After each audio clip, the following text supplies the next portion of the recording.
तो कैसा हो अगर आपके पीछे एक सफेद वैन पड़ जाए जिसमें बैठा आदमी आपको पता ही ना हो कौन है। वो वैन आपको स्कूल से लेकर आपके घर तक पीछा करे, ये आपके लिए कैसा होगा। तो आज जो मैं मूवी लेके आया हूँ इसमें कुछ ऐसा ही होता है। तो मूवी का नाम है the man in the van. तो स्टार्टिंग में मार्गरेट दिखाई जाती है जो कि अपने स्कूल जा रही होती है। तभी उसे रास्ते में एक वैन खड़ी हुई दिखती है। जब वो उस वैन के पास जाने की कोशिश करती है तो वो वैन तेजी से अपना एक्सीलेटर दबाती है जिससे वो घबरा जाती है। फिर जब बाद में वो स्कूल पहुंचती है तो वो वैन सामने एक लॉन में खड़ी होती है। उसे देखकर कुछ समझ नहीं आ रहा था कि ये वैन मेरे पीछे क्यों आई है। उसके बाद जब वो घर आती है तो रास्ते में भी वो वैन उसका पीछा ही कर रही थी। वो फटाफट से भाग के जब अंदर आती है तो अपनी माँ और बहन जो आपस में बात कर रही थी उन्हें बताती है कि एक वैन मेरा पीछा कर रही थी। लेकिन उसकी माँ बहन आपस में कोई बात कर रहे थे इसलिए वो उसकी बात पे ज्यादा ध्यान नहीं देते और उससे कहते हैं कि तुम ज्यादा ही सोच रही हो। जब वे सुबह स्कूल पहुंची तो उसने देखा कि पार्क के पास तो कोई वैन ही नहीं है। उसे थोड़ी संतुष्टि मिली। उसके बाद उसका फ्रेंड मार्क आया। वो जब उससे मिला तो उसे थोड़ा आराम मिला। उसके बाद जब वे लौट रही थी अपने घर तो अपनी फ्रेंड से बताती है कि ये वैन मेरा कुछ दिनों से पीछा कर रही है। उसकी फ्रेंड ने एक पत्थर उठाया और उस वैन में दे मारा।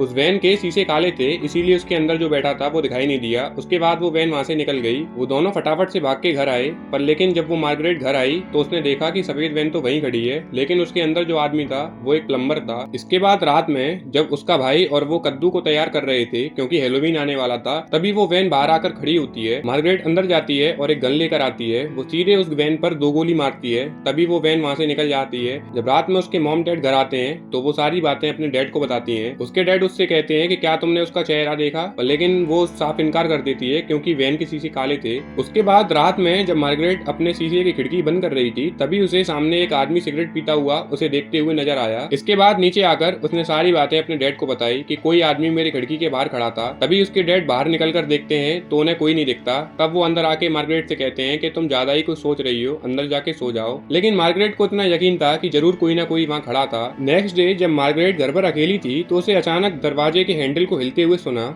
डर के मारे वो बंदूक लेकर नीचे गई लेकिन दरवाजा पहले से ही खुला था। जैसे ही वो हर जगह जांच कर रही थी तभी उसके पापा पीछे से आकर उसको कंधा देते हैं। वो देखकर घबरा जाती है लेकिन तभी उसके पापा उसे गले लगा लेते हैं। शायद उनको भी यकीन हो गया था कि जरूर इसके पीछे कोई है। इसके बाद हेलोवीन का टाइम आया और सभी दोस्त मिलकर पार्टी कर रहे थे। पर पार्टी खत्म होने के बाद मार्क ने उससे डेट के लिए पूछा और उसने हाँ कर दिया। जब कैटी और वो रास्ते से जा रहे थे तभी उन्हें व्हाइट वैन पीछे करते हुए दिखी। वो दोनों फटाफट से अपना घोड़ा लेके भाग रहे थे लेकिन वैन सिर्फ मार्गरेट के पीछे ही था। मार्गरेट अपने घोड़े को तेजी से दौड़ा रही थी तभी वो घोड़े से नीचे गिर गई और इसका फायदा उठाकर वैन में बैठे आदमी ने उसका गला दबा दिया और उसको मारने लगा। ऐसा लग रहा था जैसे ये ड्राइवर पहले से ही इसको जानता है। वो उसको बहुत मारे जा रहा था। तभी मार्गरेट ने चालाकी दिखाई और उसे अपने घोड़े के पीछे ला दिया। घोड़े ने फटाफट से एक लात मारी और वो बेहोश हो गया। उसके बेहोश हो जाने के बाद मार्गरेट अपने घर के लिए भाग रही थी लेकिन रस्सियां बंधी होने के कारण वो ज्यादा दूर तक भाग नहीं पाई। तभी वैन के ड्राइवर ने निकलकर उसका गला दबाया और अपने वैन के अंदर डाल दिया। अब मार्गरेट कुछ कर नहीं पा रही थी पर लेकिन तभी उसे एक भारी चीज मिली और उसने उसके सर में दे मारा जिससे उसने गेट खोला और नीचे कूद गई। नीचे गिरने के बाद वो फटाफट से अपने घर की ओर भागी। उसने अपने घर पे आवाज लगाई लेकिन उसकी बहन तो फोन पर बात कर रही थी। अब यहाँ पर वो दोबारा आ जाता है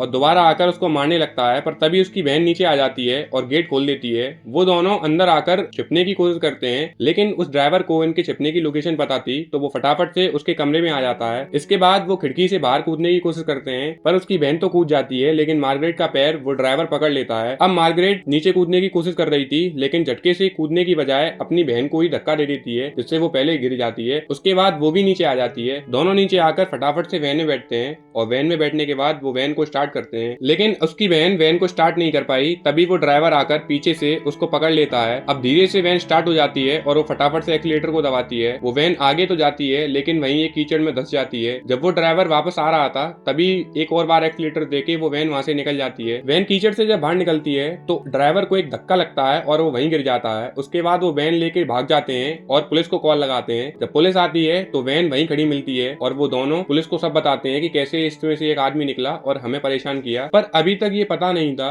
कि वो आदमी कौन था और इसी के साथ इस मूवी का एंड हो जाता है। तो दोस्तों आपको क्या लगता है जो वैन का ड्राइवर था वो कौन हो सकता है, मार्क या कोई और? अगर आपको पता हो तो हमें कमेंट में जरूर बताएं। और इसी के साथ इस मूवी का एंड हो जाता है। तो दोस्तों अगर ये छोटी सी मूवी आपको पसंद आई हो तो एक लाइक और सब्सक्राइब जरूर करें। Thank you guys.